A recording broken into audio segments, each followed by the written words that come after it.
नमस्ते, मैं Himadri retreat soul की प्लेटफॉर्म में आप सबका स्वागत करती हूँ। जैसे कि मैंने लाइव स्ट्रीमिंग में थोड़ी देर पहले बोला कि हम पितृपक्ष में मेडिटेशन से एंसेस्टर्स की हीलिंग करेंगे और वो बिल्कुल फ्री होंगे।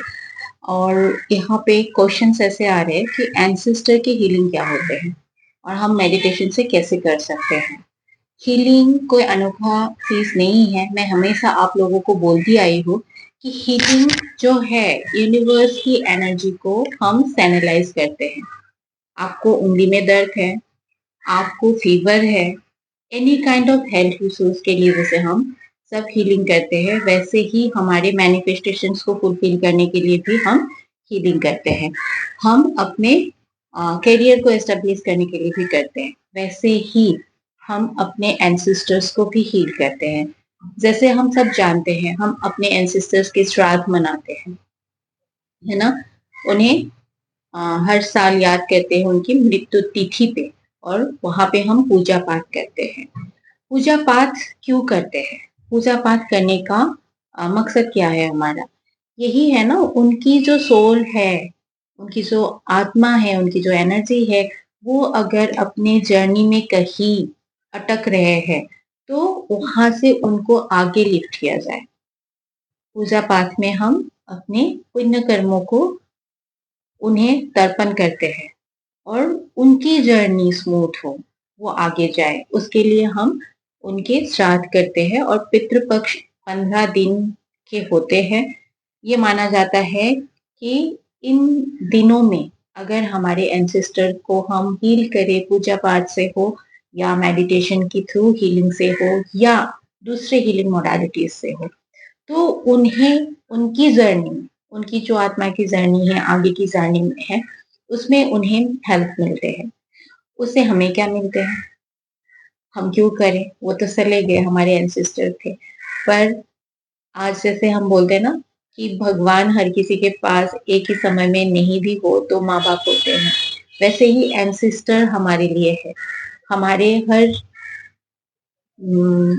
सिचुएशंस में हमें सबसे पहले ये आते हैं हेल्प करने के लिए, हमारे स्पिरिट गाइड बन के, हमारे गार्जियन एंजल बन के, है ना।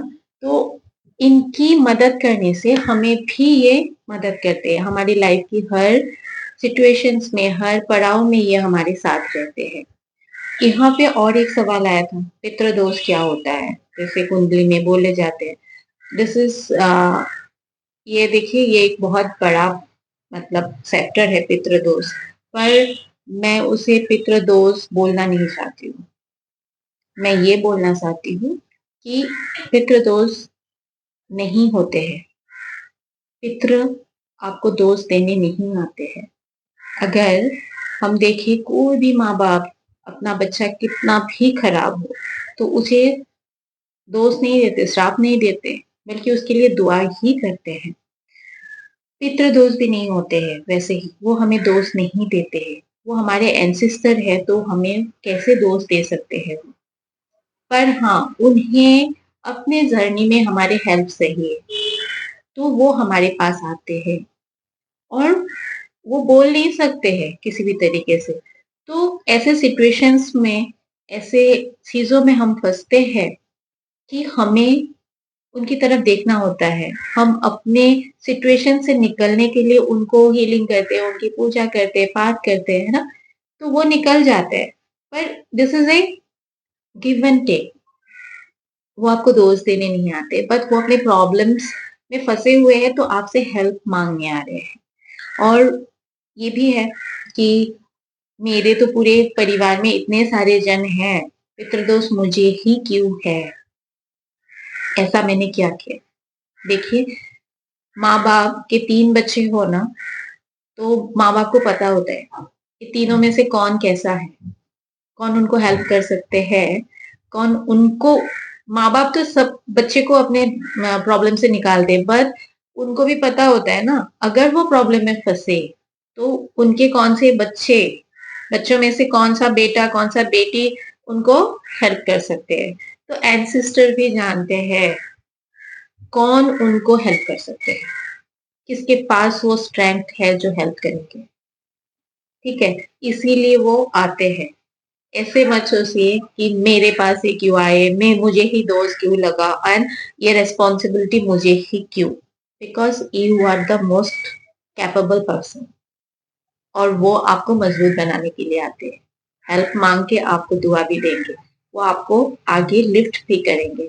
तो चलिए, ये जो पितृपक्ष आएंगे उसमें जो लोग मेडिटेशन के थ्रू ज्वाइन करना चाहते हैं, जिन्हें हीलिंग की कोई एक्सपीरियंस नहीं है, वो सिर्फ और सिर्फ मेडिटेशन से भी हील कर सकते हैं।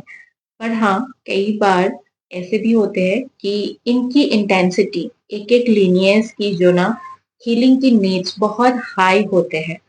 कई बार मेडिटेशन के थ्रू हम इतने बड़े लार्ज डील को कोप अप नहीं कर पाते हैं, तो हम एंसेस्टरल हीलिंग दूसरे मॉडलिटीज की हेल्प से करते हैं, तब करना पड़ते हैं। तो ऐसे क्या दोष है, क्या कब पितृदोष है, हमें समझ में आते हैं और क्यों ऐसे करना चाहिए एंसेस्टर्स की हीलिंग इन दिनों में, या किसी हीलर्स के थ्रू उनकी हेल्प के जरिए हम कैसे इन सारे चीजों को डील कर सकते हैं। मैं अगले वीडियोस में आपको इसकी अपडेट देने की कोशिश करूंगी, क्योंकि ये बहुत ही लार्ज एंड यूज सेक्टर है। थोड़ा थोड़ा करके एक एक टॉपिक को मैं रिकॉर्ड करते जाऊंगी ताकि आपको इसकी नॉलेज हो, समझ में आए, और आप इसको समझ के इसके लिए आप कुछ कर सको ड्यूरिंग पितृदोष में, खुद मेडिटेशन करके, या इसकी इंटेंसिटी अगर बहुत ज्यादा है तो कब आपको हीलर की हेल्प की जरूरत है और इससे आपकी लाइफ में क्या अपलिफ्टमेंट हो सकते हैं। नेक्स्ट वीडियो तक वेट करिए, मैं जरूर से बताऊंगी इनकी सारे डिटेलिंग पितृदोष की, एंसेस्ट्रल हीलिंग के बारे में। तब तक आप सब मेरे साथ रहिए। Thank you.